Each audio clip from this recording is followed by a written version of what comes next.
we do now the sharpening's finished, we'll mark out a piece of wood, we'll mount it between centres, we'll rough it down, and we'll put a spigot on it to be held in the chuck. So that's sort of a natural progression, and it's the first thing you need to do actually. You need to turn your piece of wood down to a cylinder to be able to hold it in the chuck. Okay, so mark the wood out first. If you've got a square piece of wood, if you go from corner to corner and mark it out, and the same at the other end,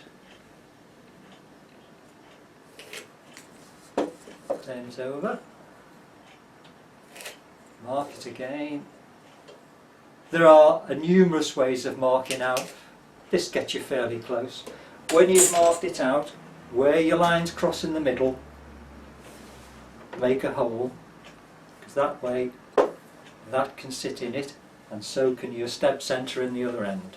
I think the club actually sells like a whole Centre finder. Centre finder, Yeah, which is quite that's useful another way of doing it. because it also allows for where you've got a round item as well, if you want to find the centre of it, because Yeah. it's got like a V part that you can put your item in and just mark your centres. Really works quite well. You can always use a compass,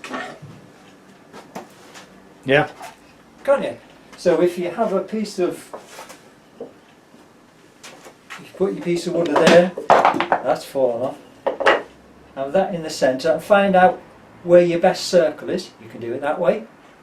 That's another way of doing it. Mm-hmm. Thank you, Martin. So if we put this between centres now, do you remember we said with the spindle and the Morse taper 2 goes in it?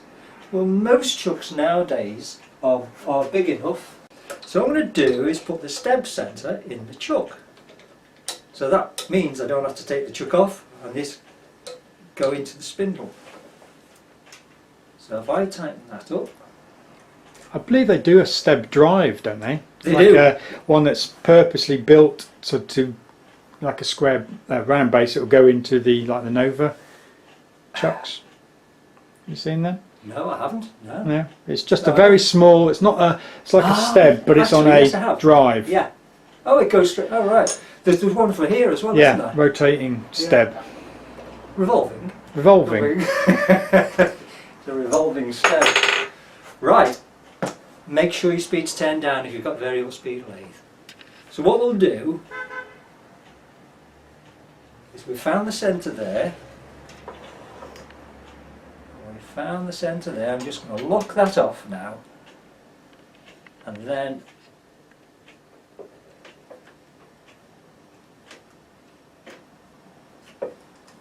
that's gripped really well at this end. The teeth have bitten in, so we're all right. I should have a longer tool rest, which you can't see from there, Martin, can you? But never mind. I think you might have to come. No, that's smaller still. Never mind, not to worry. Just make sure that the tool rest, the wood is not fouling the tool rest.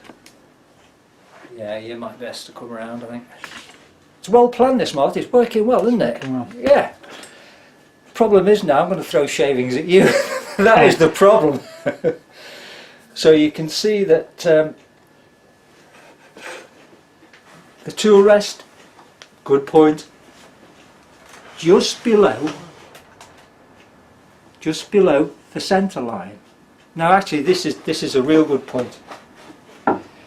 Because I have a 3/8 bowl gouge, I'm going to do it with the round it down with a 3/8 bowl gouge. If I do that, I know that the tool rest is now at centre height. If I was using a 1/4 inch bowl gouge, I would have to lift. I wouldn't do it with a 1/4 inch bowl gouge, but you get what I mean. I would have to lift the tool rest. Tool rest never wants to be above centre height, either on or below. Because if I apply that to the wood now, that's at centre height, but I won't be. I will drop the handle and work at that angle.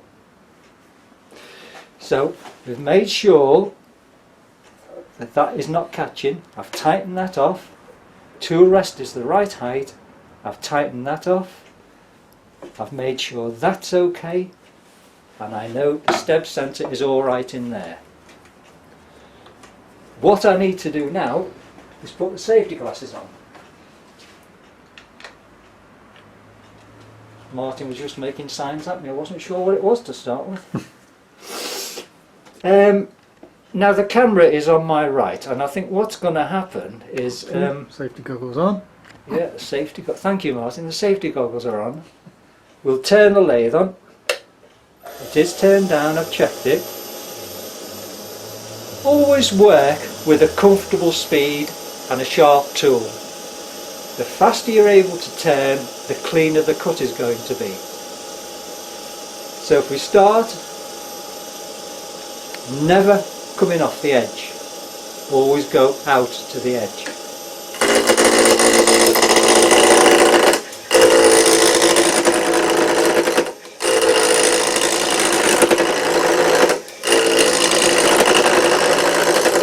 I can afford to turn that up now.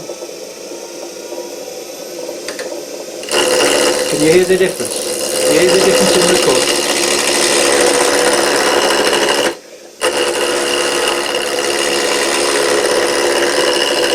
So if you look at the angle of the gouge, it's around 45 degrees and the handle is dropped down.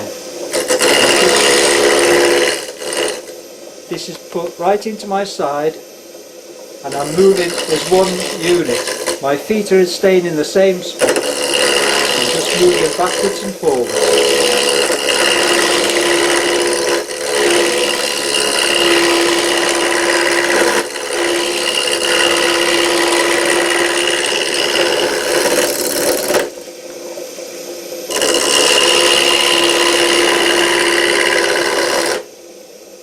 Stop the lathe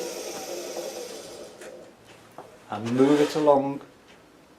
Check that the wood doesn't foul on the tool rest. I think we'll move that a little bit more. I should have a longer tool rest. This is too small. Speed back on. Speed up.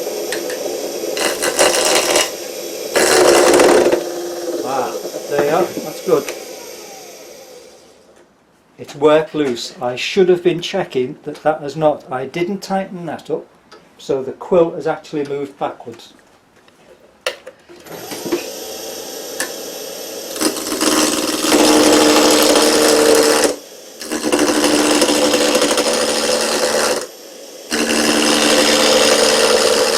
Now it's time to move the tool rest in because the gap is getting larger. Should have stopped the lathe there, moved the tool rest in, but I didn't.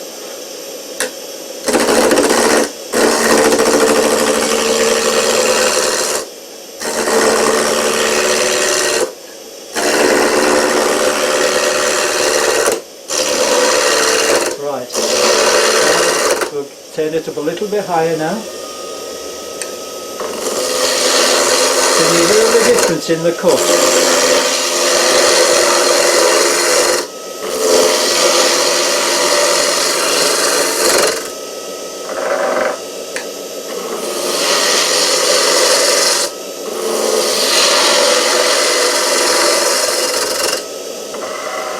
We're there.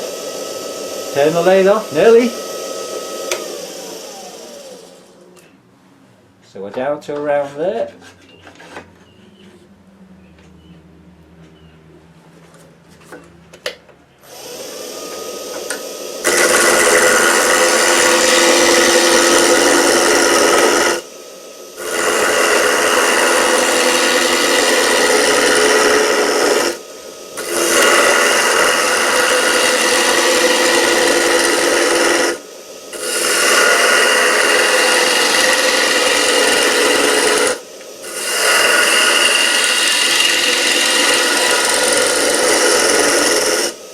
Turn the lathe off.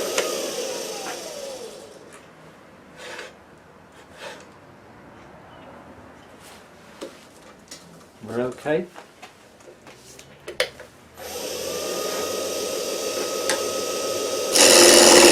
Don't forget, always move off the end, never onto it.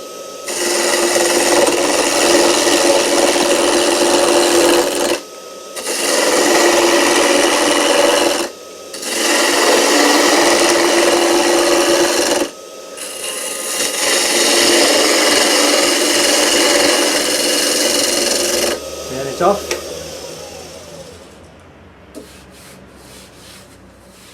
Doesn't need to be perfect at this stage. Probably take a little bit more off there.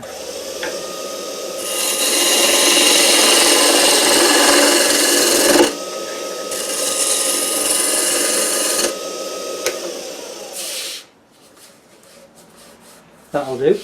What we need to do now is put a spigot on the end so as we can turn it round.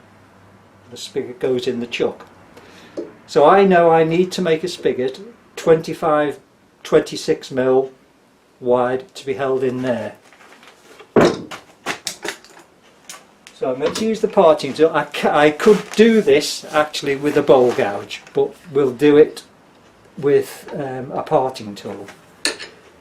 We're still okay for height. I don't need to adjust the tool rest. Turn the speed down, turn it on.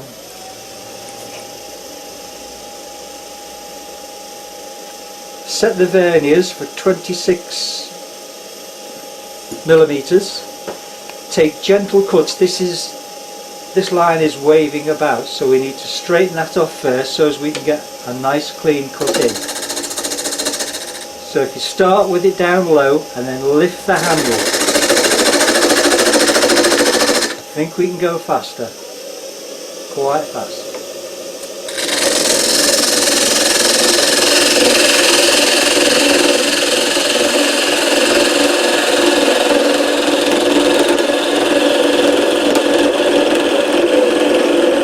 Okay, that will do for that. So now we'll form the spigot.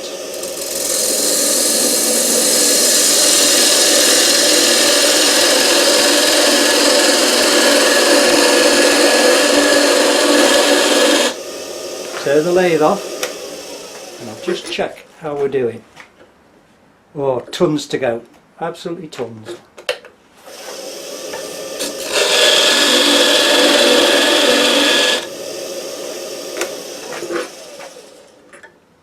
There you go. That'll do.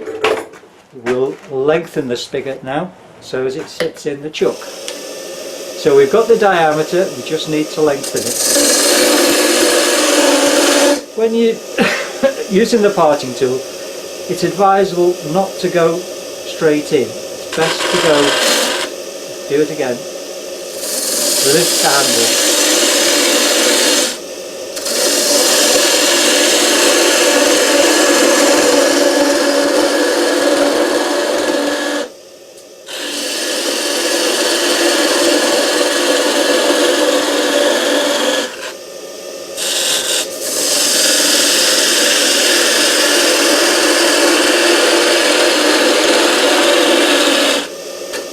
Square it off.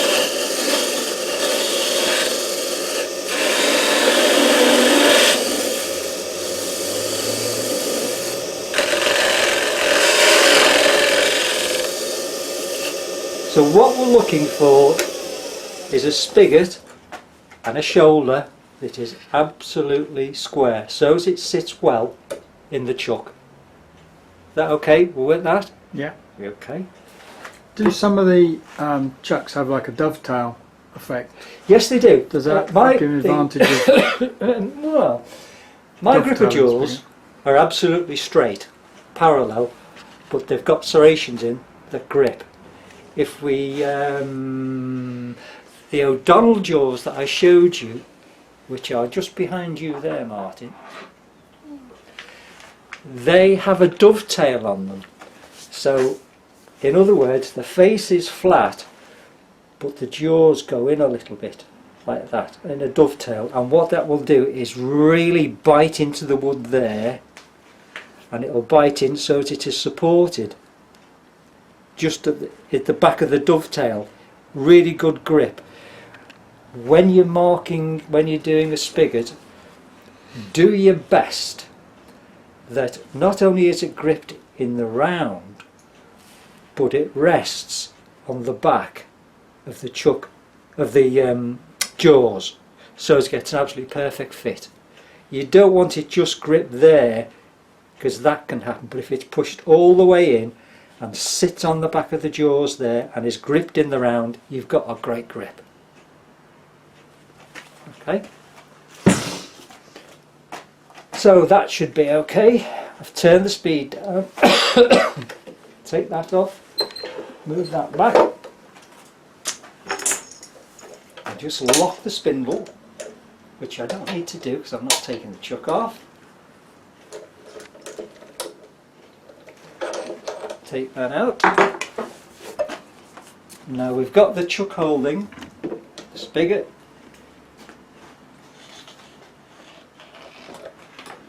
Okay,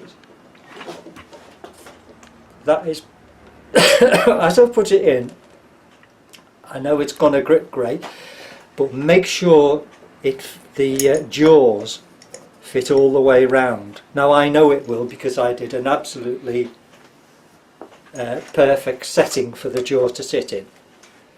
So if I do that, that's locked in. What we need to do now is bring the tailstock up.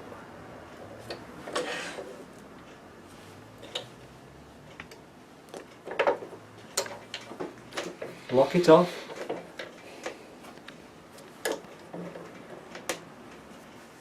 That's it. And just tighten that up so this stays in a lock position.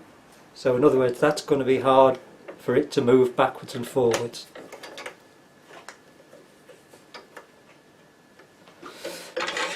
And that's how you put a chuck holding on.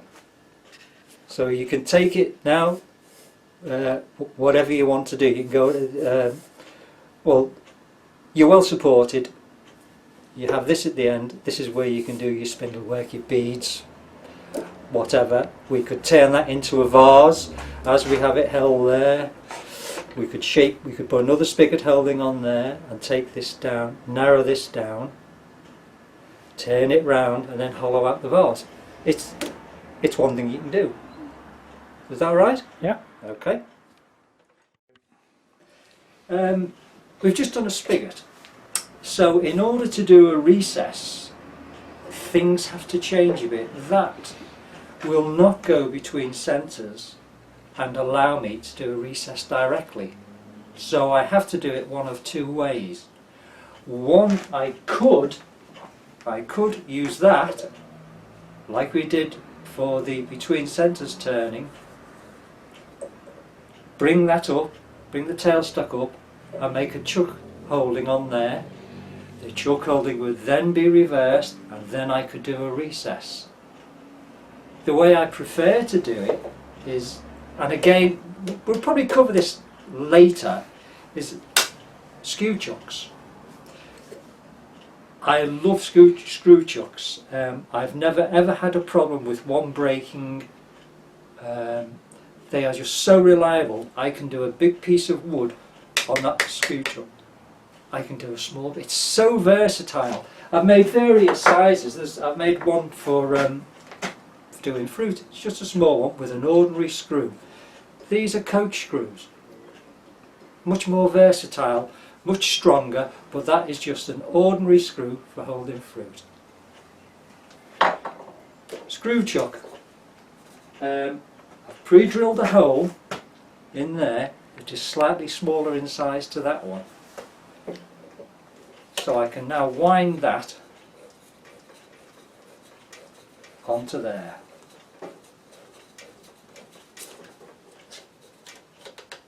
That's got a real good grip. I can feel that I might have a problem getting that off. Tailstock up.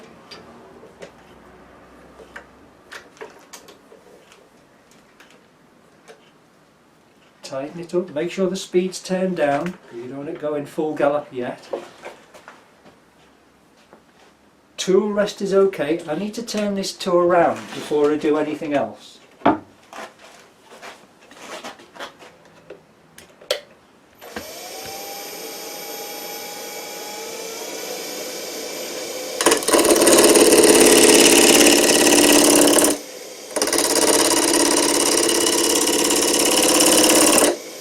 afford to go faster.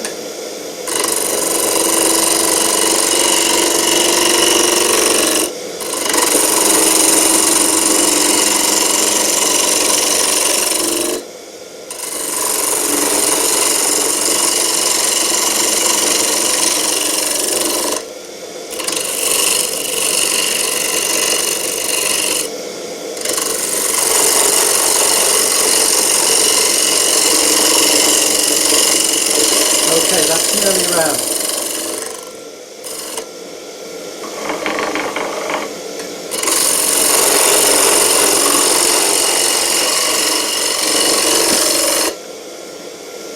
Lathe off, speed down. Right, I need to put a spigot on here. But this is a recess. A spigot. What am I talking about? Recess. Put a recess on there, not a spigot. And the recess size that I want is 36. So just let's recap on another chuck. For the spigot, it goes in there. For the recess, it's on the outside, and the jaws expand into the recess. Okay? So what we'll do is we'll face this off first. Make sure everything's tight. No fouling.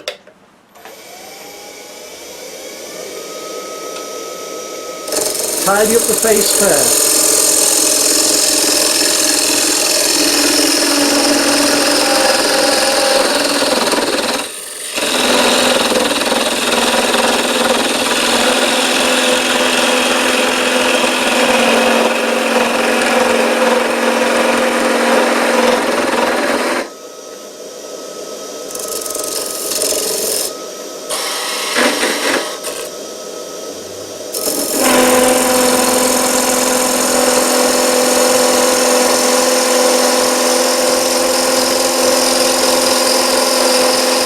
Actually, I'm doing this wrong, Martin. This is a spigot. This is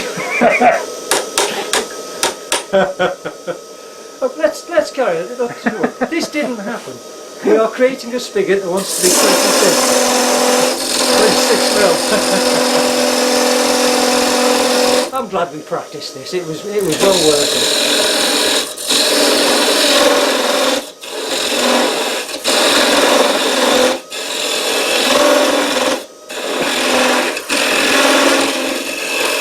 So that was all in the plan, wasn't it? Were you we being wanted to kind show. to me, not saying anything? Or No, didn't because you we realise? wanted to show. Because we were wanting to show that this is how you create a spigot. Thanks for your help, Martin. No problem. That's brilliant, mate. Thank you. Yeah.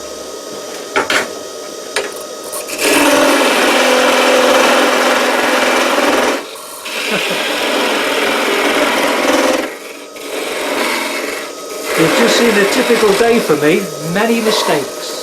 Many mistakes. So we turn that off. Turn the speed down. I can withdraw the tail stop.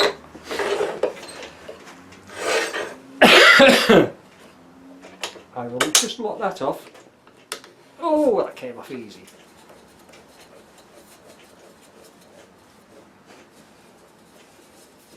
Okay, so we now have our chuck holding called a spigot, not a recess. Just thought I'd clear that up.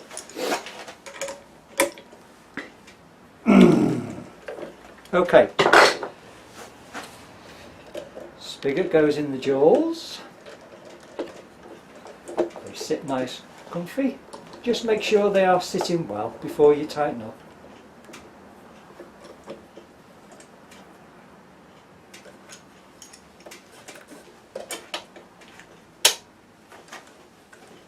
Okay, that's running fairly straight. There isn't a hole there. There may look like a hole to you there, but there isn't a hole there. I think we can get rid of that. I should be wearing a face mask. Have we done safety yet, Martin? Do as we say, not as we do. That's exactly right. The the recess. Mark out the recess. I know I want to be 36. So if I do that, just move that out of the way. The way you do the recess, well actually I could keep that there, couldn't I?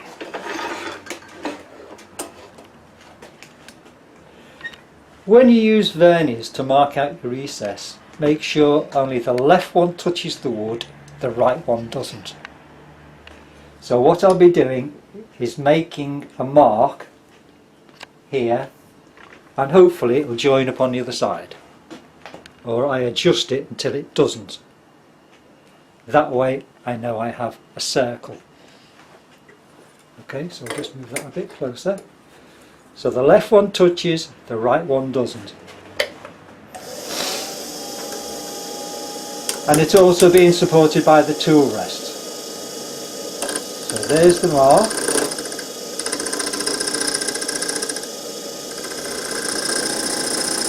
No.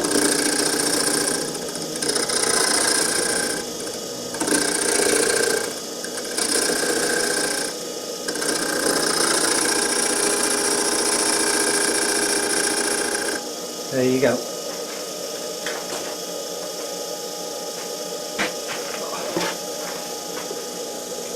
So don't forget, we're doing a recess, not a spigot.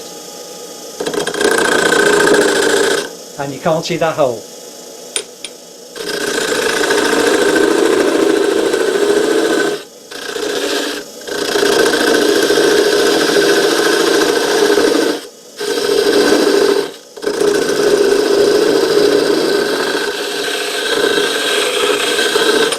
Because my jaws are gripper jaws, they're straight, so I would do a straight cut. If they were dovetail, I would turn it slightly like that to make the internal dovetail, and then square off the bottom.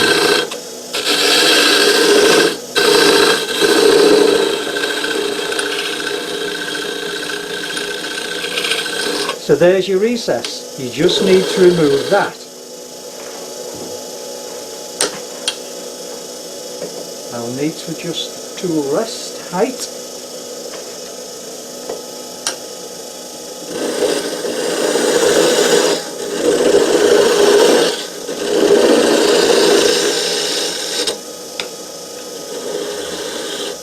There you go.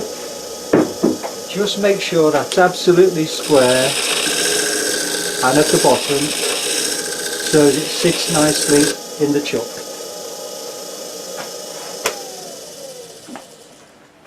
Okay. Right.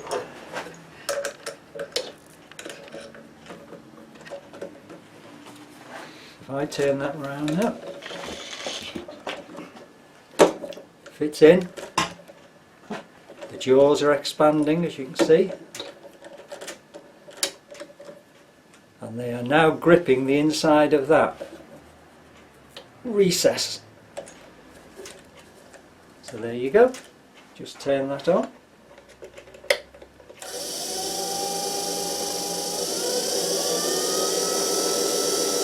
And that's how you do a recess. Bye there, y'all.